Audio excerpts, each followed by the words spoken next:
दानम ज्ञानम न शीलम न गुणो न धर्म ते मृत्युर्लोके भुविभार भूता मनुष्य रूपेण मृगा शरणते। यहाँ कहते हैं भर्तृहरि जी कि जिन मनुष्यों में न कोई विद्या है, न विद्या प्राप्ति के लिए तपस्या करते हैं और न दान की वृत्ति है, न ज्ञान प्राप्त करने की जिज्ञासा है और न सरल स्वभाव है और न जीवों में कोई जीव उत्तम उत्तम गुण है, न धर्म युक्त व्यवहार करते हैं, ऐसे मनुष्यों को धरती पर भार बनकर पशु समान खाते पीते जीवन को ही नष्ट करते हैं। इसलिए ये धार्मिक कार्य नहीं है, ये धर्म का अनुष्ठान नहीं है। इसलिए धर्म का अनुष्ठान तो वो है जो यज्ञ क्रिया को करते हुए अपने जीवन को उत्तम बनाए और वेद का अनुसरण करें और अपने जीवन में संस्कारों को विशेषतः दान के संस्कार, यज्ञ के संस्कार, सत्संग के संस्कार, वेद स्वाध्याय के संस्कार और जगह जगह पर महायज्ञों का संस्कार जो अपने और हमारे अंदर बैठा है उसे और विकसित करेंगे तो हम परमात्मा ने जो एक कैटेगरी दी है कि धर्मात्मा है, विद्वान है, योगी है, तो इस कैटेगरी में तभी हम प्रवेश कर पाएंगे, तभी हम अपने आप को अंकित कर पाएंगे जब हम परमात्मा की बताई हुई सृष्टि के अंदर हम दिन प्रतिदिन उससे डरें। और डरा किससे जाता है?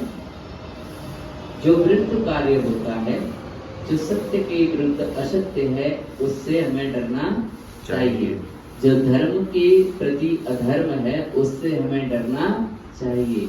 जो भी ऐसे कार्य हैं उनसे हमें क्षण प्रति पल प्रति क्षण हमें डरना चाहिए और कहना चाहिए कि ईश्वर मेरी बुद्धि को ऐसे मार्ग की ओर प्रेरित करो जिससे कि धर्मात्मा, विद्वान और सन्यासी वाली कैटेगरी मुझे मिले।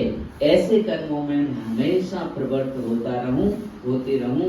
तो इसलिए परमात्मा की यह नेकी व्यवस्था इस संसार में बनी हुई है और उसी व्यवस्था के अंतर्गत हम और आप सब लोग मिलकर के अपने अपने कार्य को कर रहे हैं। तो इसीलिए जो भी परमात्मा पुण्य पाप जो भी हमारे द्वारा होते हैं, और दोनों ही होते हैं, है ना, किसी व्यक्ति से पुण्य ज्यादा होते हैं तो किसी व्यक्ति से पाप अधिक होते हैं, तो उसको तो दोनों का ही हिसाब रखना है और दोनों का हिसाब न्यायपूर्ण व्यवस्था से देना है। हम चाहे न्याय दें या न दें, लेकिन परमात्मा अवश्य न्याय देगा। इसलिए उसका एक नाम क्या है? न्यायकारी।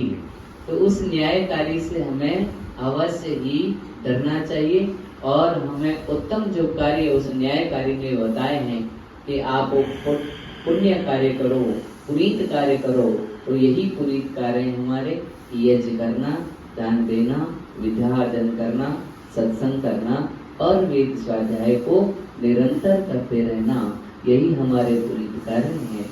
और इन्हीं पुनीत कार्यों से हम धर्मात्मा कहलाएंगे, हम विद्वान कहलाएंगे और हम सन्यासी कहलाएंगे।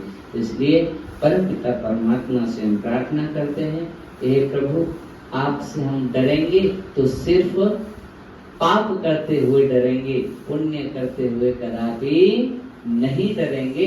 ऐसा हमारा संकल्प होना चाहिए, ऐसा हमारा ध्येय होना चाहिए।